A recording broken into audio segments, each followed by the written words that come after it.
Так, жүргүнчү катары эмне үчүн бияка айтпай атасыз? Эй, май сен токтот атат, токтобойсуңбу деп туруп. Я. Кандай? Ал жерде дрон менен тартып атканбыз, радар менен тартып атканбыз. Эки экипаж иштеп аткан болсо ошол жерде. Сиз үйрөтүп атасыз, токто айда деп.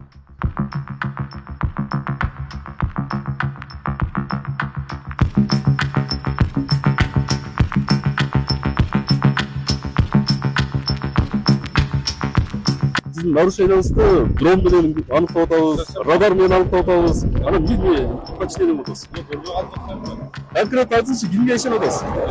1,5 үйрөтүп атабы. Дос, мына кылган болбойт. 1,5 өлтүрүп алсам эмне болосуң азыр? Я. Багаж жазсаңыз бияка.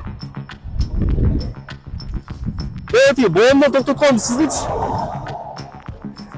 Эти токмок кемин болуп туруп качтырбайт. 70-80 км качып келе атасыз да, артыңызда бүт ориентировка менен колоп келе атабыз.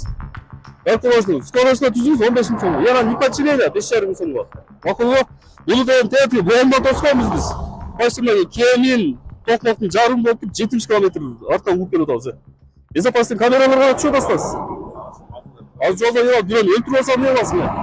Бирөөнү сүзүп алсам эмне боласың? Тим эле международный приступ чоң жолдочу. Мен мыйзам чегинде өзүм баш ийип, карашат. Сен мыйзамдын чегинде баш ийип, токтоткон учурда гана токтошуңуз керек болуп экенсиз. Биздин да башка иштерибиз толуп азыр. 70 км артыбызда колоп келе атабыз. Түшүндүңүзбү? Ойдуңуз каласызбы? Мына баары айтып аламыз, түшүндүңүзбү? Мына бүт баарын азыр эме болуп атабыз. Жок, каралбайсыз. Протоколдорду ошо чейин.